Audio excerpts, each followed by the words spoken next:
सिने ink podcast.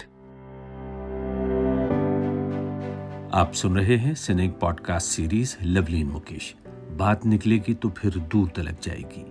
Lovleen Kakkar और मुकेश कक्कड़ दोनों ने एक साथ इंडियन एडमिनिस्ट्रेटिव सर्विस ज्वाइन की और एक लंबे अरसे तक गवर्नमेंट ऑफ इंडिया में जिम्मेदार पोजीशंस पर काम किया। अब रिटायरमेंट के बाद दोनों लंदन में रहते हैं और इस पॉडकास्ट के माध्यम से हर हफ्ते देश विदेश और दूसरे सामाजिक विषयों पर चर्चा करते हैं। लवलीन मुकेश। नमस्कार, आदाब, हेलो। मैं हूँ लवलीन और मैं हूँ मुकेश। मुकेश, आज मुझे ना एक फिल्म याद आ रही है। अच्छा। तुम याद करो, वैसे तो कोई काम ही नहीं रहा इस लॉकअप के दौरान सिवाय फिल्में और टीवी सीरियल देखने के, बट ये एक इंटरेस्टिंग फिल्म थी जो हम लोगों ने हाल ही में देखी है। कौन सी? White tiger. The white tiger, exactly. अब जो मुझे व्हाइट टाइगर क्यों याद आ रहा है सुबह से, उसमें जो यू विल रिकॉल कि वो जो प्रोटैगनिस्ट था वो एक गरीब घराने का हलवाई जात का लड़का था, यंग सा बच्चा था। वो स्कूल वूल जाता है और पढ़ाई में बड़ा तेज होता है। And he says that there are two Indias, one India of light and the other is an India of darkness. और वो ये कहता है कि I come from the area of darkness, from the India of darkness. तो ये जो area of darkness उसने एक तरीके से रूरल इंडिया की तरफ इशारा किया है। How well it portrays and how well he has summed it up. This chasm between what we call Bharat and India is absolutely, this is what you have defined. Exactly. So अब now the question is this, film की बात एक minute अगर हम छोड़ देते हैं अब, और हम ये कहते हैं कि is this what is the reality today? तो जब आप नजर दौड़ाते हैं towards a very great phenomenon that has been happening in India and is picking up day by day, is this whole question of rural urban migration. तो अगर गांव इतना अच्छा है और गांव का वातावरण इतना अच्छा है, आबो हवा बहुत अच्छी है, पोल्यूशन फ्री एनवायरनमेंट है, our villages really in idyllic heaven? they are idyllic heaven or not? पुरानी फिल्मों में दिखाते थे कि वो गांव की गोरी नाच रही है, गा रही है इत्यादि। बट नाउ क्या हो रहा है कि गांव का आदमी जो है वो गांव छोड़ छोड़ के शहर की तरफ भाग जा रहा है। So why is this phenomenon happening? And are we as a country and as a government, are we aware of this fact that there is actually a tsunami of movement from rural areas towards urban areas? बिल्कुल, पिछले 15-20 साल में तो बहुत ज़्यादा migration हुआ है। बहुत ज़्यादा माइग्रेशन हो रहा है और इसके हम कारण देखते हैं तो एक्चुअली कारण बड़े आसानी से दिख जाते हैं। सामने ही है, इट्स क्वाइट विजिबल फैक्ट। जो हम कहते ही हैं कि the chasm between Bharat and India, तो basically it's all unequal development. Unequal development. Then we also know कि almost 70%, if I am right, the poor of India are living in the villages. So villages में कोई भी चीज़ उनको वो मुहैया नहीं होती है जिससे उनकी क्वालिटी ऑफ लाइफ इम्प्रूव कर जाए। और क्वालिटी ऑफ लाइफ को इम्प्रूव करने के लिए सबसे बड़ी पहली चीज़ तो चाहिए होती है इनकम। अगर घर में इतने परिवार के पास इतना पैसा है कि वो दो वक्त की रोटी खुद खा लें और बच्चों को खिला दें, तो उससे फिर बच्चों को पढ़ा लें और बच्चों की दवा दारू कर दें, तो लाइफ का सिलसिला जो है वो इम्प्रूवमेंट के ऊपर चल देता है। लेकिन is this happening in rural India? Are rural incomes enough to support a better quality of life for rural families? बिल्कुल नहीं, क्योंकि रूरल इनकम हम जब देखते हैं तो basically we are talking about farm income. अब आप देखिए कि फार्म इनकम जो है वो लैंड होल्डिंग के साइज से रिलेटेड है और पॉपुलेशन से रिलेटेड है।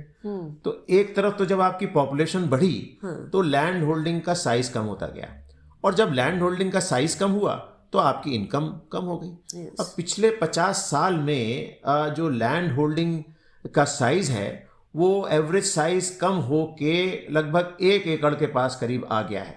एक मार्जिनल फार्मर का डेफिनेशन, तो कम से कम 75 से 80% फार्मर इस वक्त जो हैं वो एक मार्जिनल फार्मर बन गए हैं। और उनकी इनकम जो है, उनकी मंथली इनकम जो है वो कुछ एक 5,500 रुपए के आसपास है। जबकि उनका मंथली खर्चा जो है वो 6,500-7 हजार रुपए है। नहीं, इजीली अगर आप ये भी सोचते हो कि भाई घर अपना है और थोड़ी साग भाजी उगा लेते होंगे, तो भी after all there is need for more things in life than just merely food. अगर आप ये सोचिए कि 2 टाइम की रोटी 5 की एवरेज फैमिली को मिल रही है, तो उसके बाद और क्या चाहिए होता है परिवार को? कपड़े भी चाहिए होते हैं, बच्चे बड़े होते हैं, जूते चाहिए, पैरों में जूता चप्पल चाहिए, स्कूल जाते हैं तो यूनिफॉर्म चाहिए, किताब चाहिए, साइकिल चाहिए अगर दूर स्कूल ज़रा दूर जाके हुआ तो, और उस बीमार पड़ गए खुदा न खास्ता तो डॉक्टर के लिए दवा के लिए पैसे चाहिए. So clearly an income of 6-7,000 या जो भी इनकम आप बता रहे हैं, 6 उससे भी कम है. उससे कम है. This is not enough to support the life of a average family of say 5 people. तो होता क्या है कि जैसे जैसे बच्चे होश संभालने लगते हैं, बड़े होने लगते हैं, जैसे प्रोटैगनिस्ट ऑफ ये फाइट टाइगर में हम देखते हैं कि वो लड़का भी अपना घर छोड़ के, विलेज छोड़ के बिहार का धनबाद आ जाता है ड्राइवरी सीखने के लिए. वो सोचता है कि मैं ड्राइवर बन जाऊं. और अब आप सोचिए, धनबाद, मैं तो धनबाद रही हूँ, तुमको याद होगा मेरे फादर धनबाद में नौकरी किया करते थे टूवर्ड्स रिटायरमेंट. अब धनबाद भी बड़ा छोटा सा शहर है भैया, ऐसे कोई बड़ा वहाँ पे अपॉर्चुनिटी वाला शहर, शायद कुछ कोल माइंस में होती होंगी नौकरियां, पर बहुत ज़्यादा खूबसूरत या ऐसा शहर तो नहीं था कि जहाँ बेसिक अमेनिटीज़ मिलती थी. But when you compare with what is available in the village, that was a better quality of life. अब आपने इसको मेंशन किया तो याद होगा कि हमारे यहाँ जो लड़का काम करने आया था बहुत साल पहले मध्य प्रदेश के किसी डिस्ट्रिक्ट से, उसके साथ क्या हुआ था? उसने भी यही बताया आके कि बहुत साल पहले उनके दादा परदादाओं के ज़माने में उनके पास ज़्यादा ज़मीन हुआ करती थी, फिर वो धीरे धीरे जो थी वो डिवाइड होते होते अब उनके पास उसके हिस्से में कुछ एक आध बीघा ज़मीन आई थी. अब उस एक आध बीघे से में क्या इनकम निकलती है? तो एक तो इनकम नहीं है और दूसरा क्वालिटी ऑफ लाइफ जो है वो बहुत ही ख़राब है. To this we can add one more aspect and that is of social inequality. So क्या है, व्हाट वी फाइंड इज कि शहरों में तो फिर भी थोड़ी बहुत अनोनिमिटी चल जाती है, लोग आपको बढ़ के मुंह पे आपसे नहीं पूछते हैं कि साहब आपकी जात क्या है. लेकिन रूरल एरियाज में ऐसा नहीं होता है. और यहीं पे मुझे एक इंटरेस्टिंग सा किस्सा याद आता है कि फिर मैं अपनी किस्सा सुनाती हूँ. हाँ, कि हमारी बेटी जो थी स्कूल जाती थी, तो उनके स्कूल में 11वीं क्लास में एक कंपल्सरी रूरल अटैचमेंट हुआ करता था. तो ये बच्चों को भी भेजा गया, राजस्थान का एक गांव है तिलोनिया, वहाँ भेजा गया. साहब सलवारें कमीज़ें बनवाई गई और बड़ा एक्साइटमेंट था कि गांव में जा रही है लड़की और ये और वो. तो वहाँ गए और इन सब बच्चियों को 1 या 2 फैमिलीज़ में 2-2, 3-3 करके ठहराया गया और उनसे ये कहा गया कि आप घर के जो काम है उनमें मदद करेंगे, देखेंगे लोग कैसे रहते हैं, कैसे खाते पीते हैं. तो पहले ही दिन है, बेटी ने किस्सा सुनाया कि साहब पहले ही दिन था कि हम लोग ज़मीन पे बैठ के, जो लेडी थी घर की, उन्होंने खाना बनाया था, साग भाजी रोटी, और उनको खाना खिलाया. तो these children were first of all quite taken aback by the fact कि लकड़ी का चूल्हा जल रहा था, फिर ज़मीन पे बैठ के खाना मिला. चलो वहाँ तक भी बड़ा एक्साइटमेंट था, एडवेंचरस लग रहा था इन लोगों को. तो वो जो लेडी थी फिर वो बच्चियों से बात करने लगी कि अब अपना नाम बताओ और ये और वो. तो हमारी बेटी से उसने पूछा कि शादी हो गई क्या? अब सोचिए 11वीं में पढ़ती थी, क्या 16-17 साल की होगी उस समय. तो बच्चे बड़े टेकन अबैक हंसने लगी, कहने लगी कि शादी. तो उसको देख के कहती है कि शक्ल तो ठीक ठाक है, शादी क्यों नहीं हुई तुम्हारी? तो मैं भूलती नहीं कि वो वापस आई तो मुझे कहे कि मम्मा वो मुझसे पूछने लगी शादी हो गई क्या. तो I mean it was a very big shock. उसने कास्ट के बारे में भी पूछा. हाँ, कास्ट के बारे में पूछा कि किस जात की हो. तो ये जो सवाल थे, इन सवालों से शहरी बच्चे थोड़ा सा अनभिज्ञ रहते हैं, जो दूर रहते हैं. But the fact is that the rural India में these things are extremely important. लड़कियों की शादी जल्दी कर देना, उनकी सेफ्टी की इशू आ जाती है. और फिर caste, social inequality is also a push factor, is a very big push factor. And आप सोचते हैं, हम ये चाहते हैं सोचना कि शायद हमारे देश से कास्ट जैसी चीज़ जो है वो ख़त्म हो गई है, लेकिन द फैक्ट इज़ कि ख़त्म नहीं हुई है. In fact, it reminds me of yet another story during the time that I was in the Ministry of Women and Child. तो आंगनवाड़ियों का सिस्टम है जिसमें malnutrition बच्चों के लिए और lactating mothers के लिए खाना वाना दिया जाता है. तो there was this one again Madhya Pradesh की ही स्टोरी है कि कोई लोअर कास्ट की लेडी खाना पकाती थी. तो गांव के बाकी जो ऊंची जात के बच्चे थे उन्होंने खाना खाने से इनकार कर दिया. And we had to ultimately file an FIR against some of the people. But point is FIR file करना कोई सोल्यूशन नहीं है, क्योंकि ये तो जो है कानून से आगे के इश्यूज हैं, या ये मानसिकता और इन चीज़ों की बातें हैं. तो बेसिकली कहने की बात ये है दैट हूबहू कि ये जो जितने yes, we yes. can call them push factors. So, and then there are things like inadequate access to water and access to inadequate quality of food. ये ना होता तो malnutrition, stunting, morbidity इस तरह की problems रूरल इंडिया में ना हो रही होती. अब as a result of all these things, what happens is कि there is an enormous rush to move towards The cities, urban areas. let's put it like that, because city Delhi Bombay तक हाँ तो ठीक है. इन बिटवीन के भी कई कस्बे शहर हैं जिसमें कोई ना कोई अपॉर्चुनिटी मिल जाती है. हाँ, इनफैक्ट अब ये भी डेफिनेशन देखना चाहिए कि व्हेन यू से कि somebody is living on farm income, do you mean that the person is 100% living on farm income? ऐसे तो बहुत कम लोग रह गए. Unless your land holding size is really very big and the farms are mechanized, most people are supplementing it by savings जो कोई ना कोई परिवार मेंबर किसी ना किसी शहर से घर भेज रहा होता. ठीक है ना. जैसे जब हम जो लड़का हमारे पास भी था वो भी हर महीने घर भेजता था माँ बाप को पैसे, और वो वही नहीं कभी कहता था कि साहब हाँ आज टॉयलेट के लिए पैसे बनाने के लिए पैसे भेज रहा हूँ, तो आज कुआं खोदने के लिए पैसे भेज रहा हूँ, आज वो सब छत एक तरफ से गिर गई, दीवार एक तरफ से गिर गई. अब अगर ये बच्चा जो था ये शहर में रह के ना कमाता खा भेज पाता तो उस घर की क्या हालत होती, ये आप खुद ही सोच लीजिए. अब देखना पड़ेगा कि कितना ज़्यादा माइग्रेशन हुआ है. पिछले 8-10 साल में तो लगभग हर साल करीब 1 करोड़ लोग जो हैं वो गांव से migrate. That's a very large number. Very large number. कोई इसकी एग्जैक्ट नंबर तो नहीं है, लेकिन फिर भी ये मान के चलें कि पिछले 20 साल में 10 से लेकर 15 करोड़ तक. That's a very large. 15 crore आदमी. हाँ, ये उसी स्टेट के अंदर छोटे छोटे शहरों में या फिर दूसरे स्टेट्स में बड़े बड़े शहरों में जाके लोग बसे हैं. तो this, and in fact there have been literally millions of people who are quitting agriculture as a primary source of their income and livelihood and seeking other jobs. अब हम इसके बाद ये देखते हैं कि ये जो tsunami of people rural India से अर्बन की तरफ आए हैं, अब इनका हश्र अर्बन एरियाज में जाके क्या हुआ, उनका हश्र क्या हुआ और शहरों का हश्र क्या हुआ. आप सुन रहे हैं cine ink podcast series Lovleen Mukesh. बात निकलेगी तो फिर दूर तलक जाएगी. इंडियन एडमिनिस्ट्रेटिव सर्विस के 2 बेहद अनुभवी farmer officers, wife and husband Duo Lovleen Kakkar और मुकेश कक्कड़ की एक दूसरे के साथ बातचीत. ये सीरीज दुनिया के सभी बड़े पॉडकास्ट प्लेटफॉर्म्स के अलावा फेसबुक, इंस्टाग्राम, ट्विटर और यूट्यूब पर भी मौजूद है. Please check our website cineinc.com.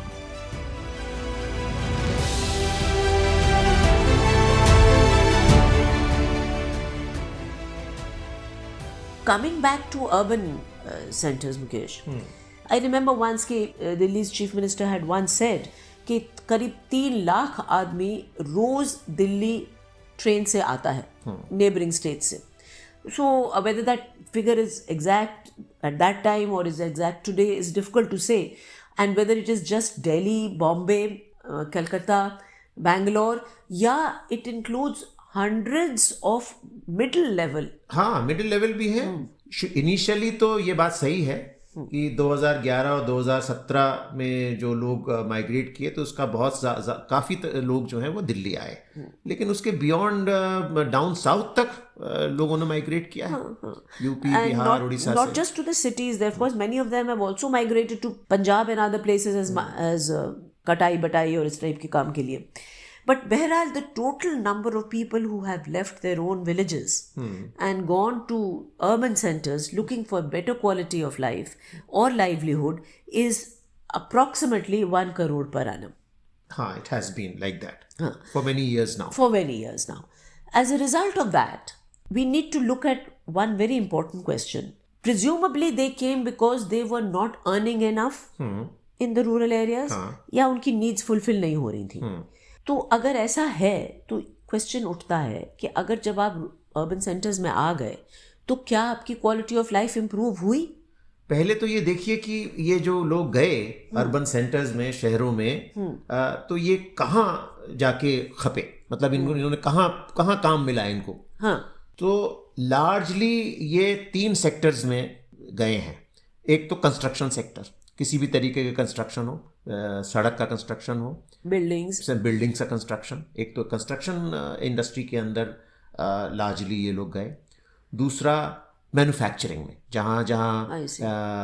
Factories थी और उसके अंदर मैन्युफैक्चरिंग थी, उसके अंदर ये गए।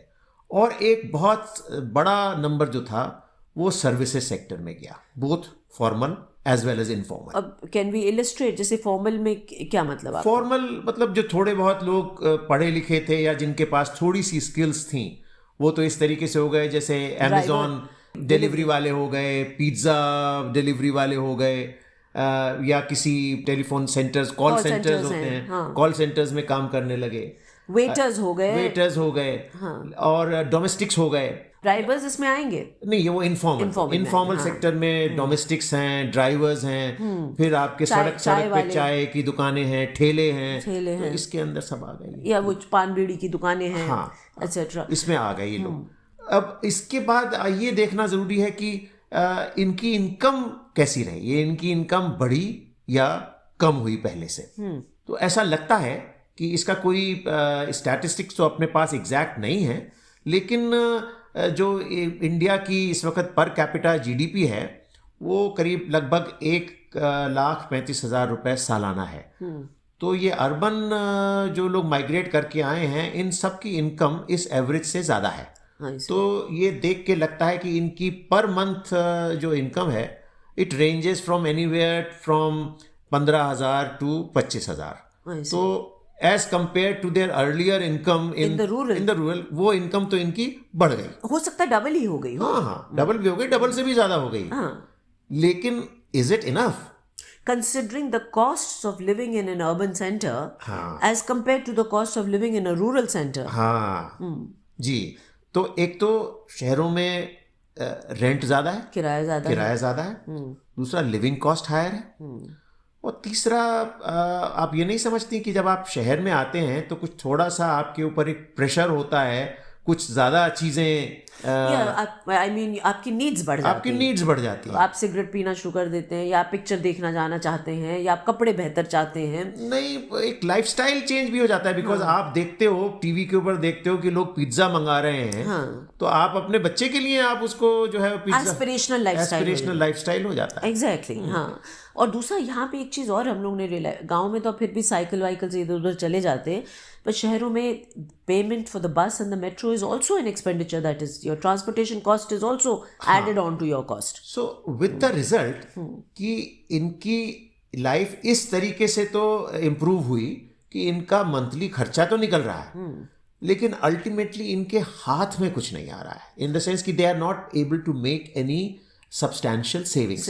थोड़ी बहुत सेविंग होती है, फिर उससे वो वापस अपने गांव में, देहात में, जहां उनके माँ बाप हैं, होली दिवाली पे जाते हैं, थोड़ा बहुत सेविंग्स होती है, लेकिन ज्यादा सेविंग्स नहीं है। Also I think we should see here one more thing is where they live.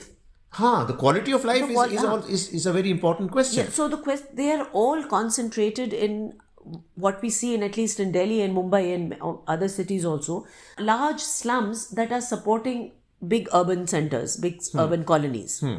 और ये जो slums हैं, जहाँ से हम सब लोगों के ड्राइवर्स हैं, मेड्स हैं, रिक्शे वाले हैं जो 3 व्हीलर्स चलाते हैं, या गार्ड्स हैं, सिक्योरिटी गार्ड्स हैं, जितने भी लोग जिनसे हमारा रोज़ का काम पड़ता है, ये all of them are living there. And again, during my time, I have gone and seen many a slum. And मुझे तो ये लगता है कि जो स्लम की लिविंग कंडीशंस हैं वो किसी विलेज के कंपैरिजन में कुछ मामले में वर्स है. हाँ, बिल्कुल. हाँ, हो सकता है वहाँ बिजली ज़रूर आती हो. हाँ. लेकिन मैं आप दिल्ली शहर की बात बताती हूँ. We were living in one of the south Delhi colonies, और वो जहाँ से हम लोगों की मेड आया करती थी, उस कॉलोनी में, वहाँ पे उस स्लम एरिया में वाटर सप्लाई नहीं था. तो मुझको अभी भी याद आता है कभी कभी, एंड आई एम सरप्राइज कि मुझे इस बात का रियलाइजेशन पूरी तरह से नहीं हुआ था कि वो अगर देर से आती थी और मैं अगर नाराज़ होती थी कि तुम देर से क्यों आती हो आए दिन. So one day she told me, she said वो पानी का टैंकर नहीं आया मैडम. तो मुझे इस दिन समझ में आया कि हम जिस चीज़ को टेकन फॉर ग्रांटेड करते हैं, जबकि आप और मैं अच्छी तरह जानते हैं दिल्ली में भी 24 घंटे की वाटर सप्लाई नहीं है। 2 घंटा सुबह आता है तो 2 घंटा शाम आता है।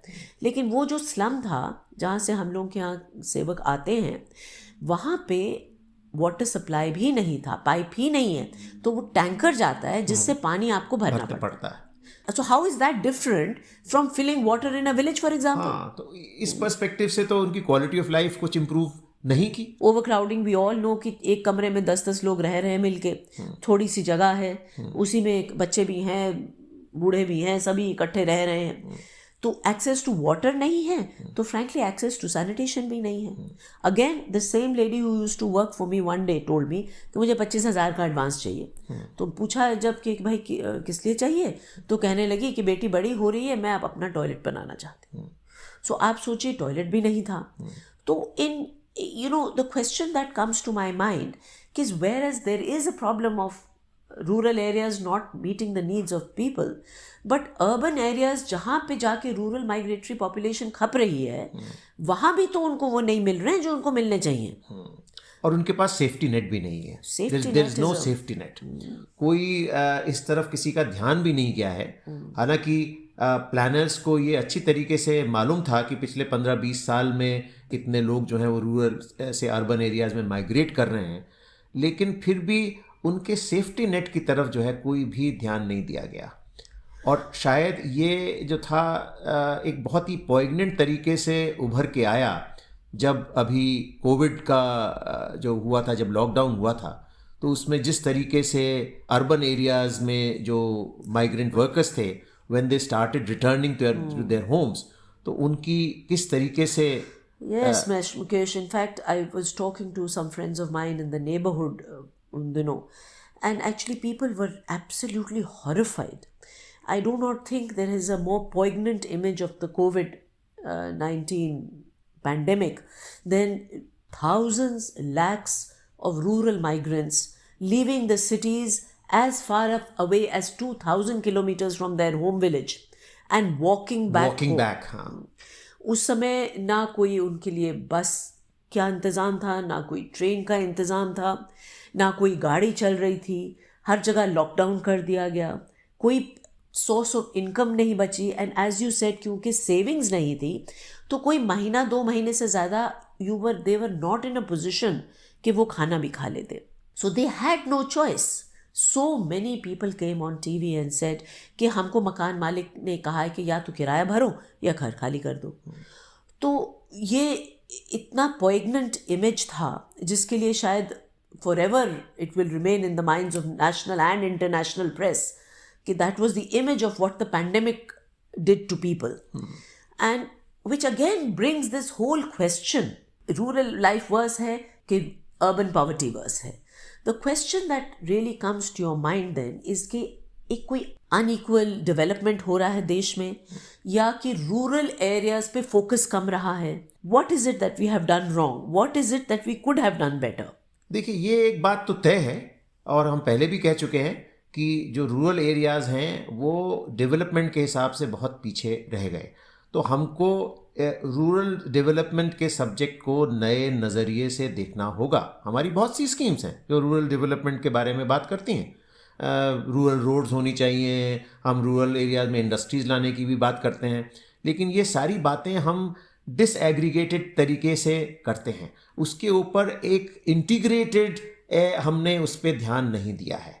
आई वॉन्ट टू से कि रूरल डेवलपमेंट को एक इंटीग्रेटेड तरीके से देखने के लिए हमको अलग से प्रयास करना पड़ेगा। नहीं, एक तो साहब हैं, नाम भूल रही हूँ, जिन्होंने ये भी सजेशन दिया था कि शायद India, it is time that India set up a rural development service, कि भाई ऐसी सर्विस हो जिसका focus basically only and only on rural areas हो, सो दैट आप उन एरियाज को इतना अट्रैक्टिव कर दें that the people are not forced to migrate to urban centers. अब सर्विस अलग हो या ना हो वो भी देखा जा सकता है।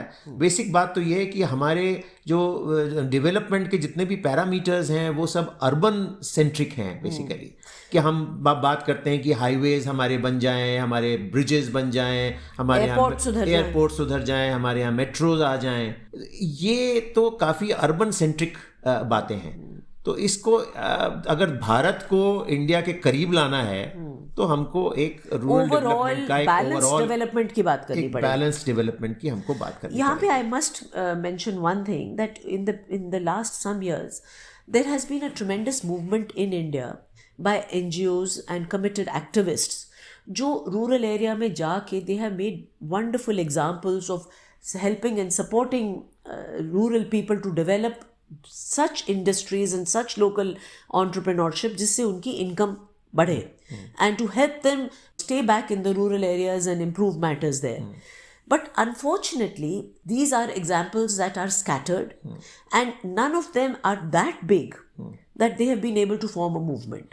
Of course, we realize कि हमारी country है भी बहुत बड़ी and diversification भी बहुत है and especially जो northern belt है, जो Indo-Gangetic plain है, वहाँ पे concentration of population per square foot or mile, whatever, is really very high and you really need a huge investments to make a difference.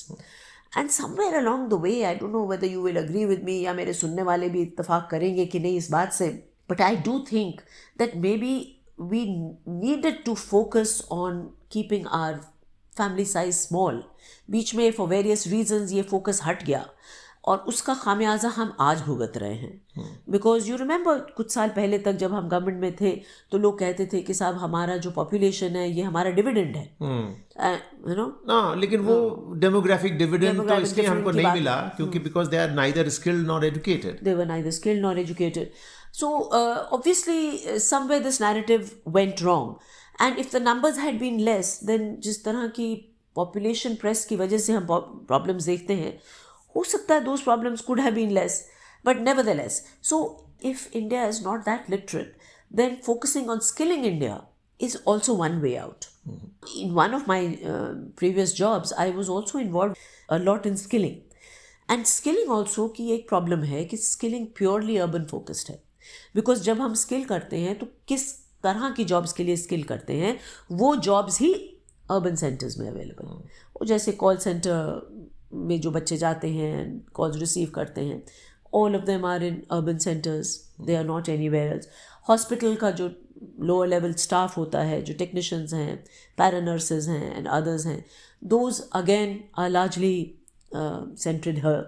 So इस तरह की और भी किसी तरह आप सोच लीजिए, Amazon drivers हैं, whatever kind of restaurant में waiters हैं, all these were cooks, all these were kind of jobs जिनका focus या खपत जो है वो urban areas में ज़्यादा है, rural areas में नहीं है. So we are not the final answer to these questions, but we do feel कि इस माध्यम से हम focus attention कर सकते हैं इन issues पर.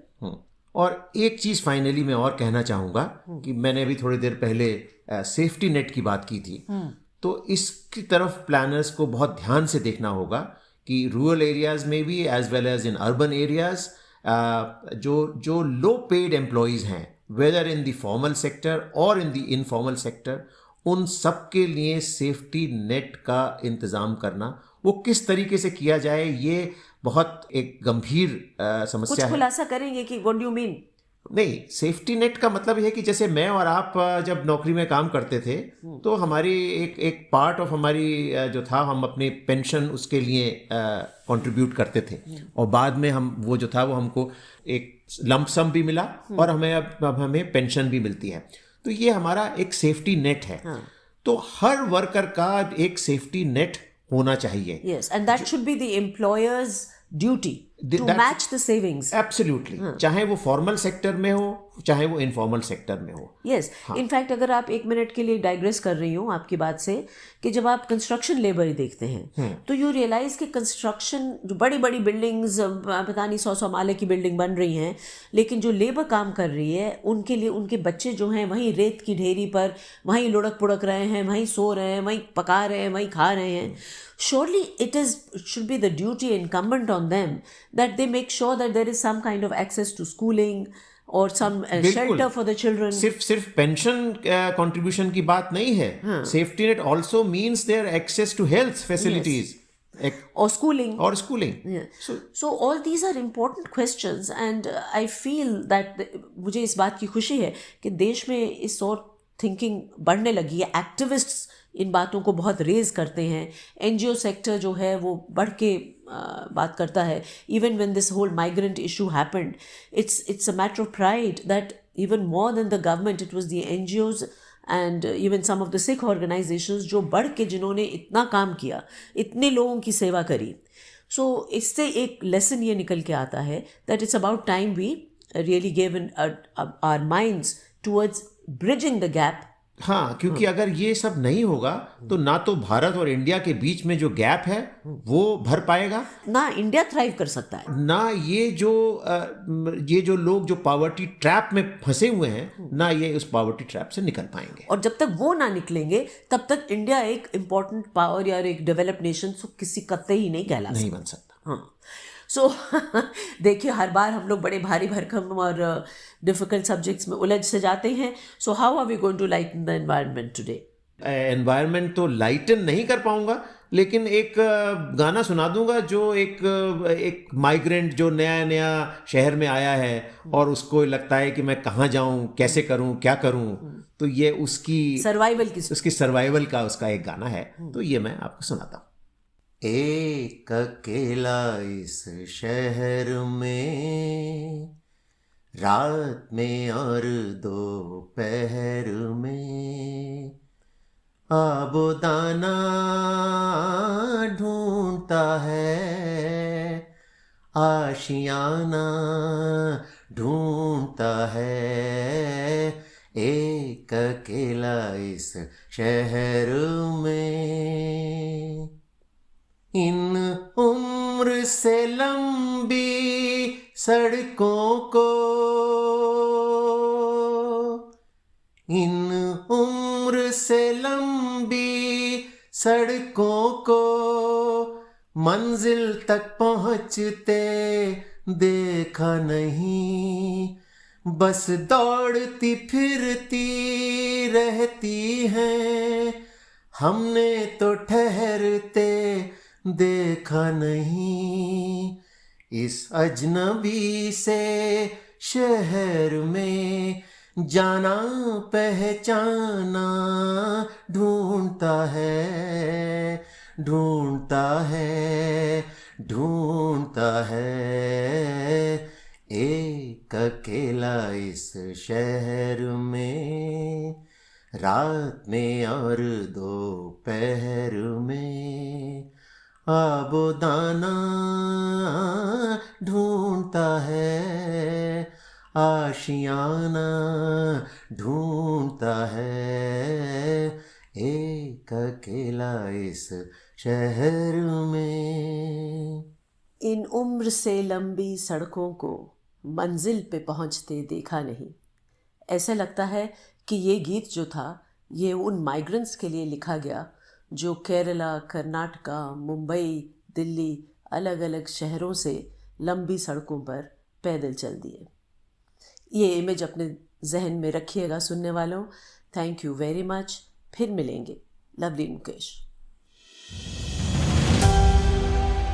अभी आप सुन रहे थे cine ink podcast series Lovleen Mukesh. बात निकलेगी तो फिर दूर तलक जाएगी. इंडियन एडमिनिस्ट्रेटिव सर्विस के दो बेहद अनुभवी farmer officers, wife and husband Duo Lovleen Kakkar और मुकेश कक्कड़ की एक दूसरे के साथ बातचीत. ये सीरीज दुनिया के सभी बड़े पॉडकास्ट प्लेटफॉर्म्स के अलावा फेसबुक, इंस्टाग्राम, ट्विटर और यूट्यूब पर भी मौजूद है. Please check our website cineink.com.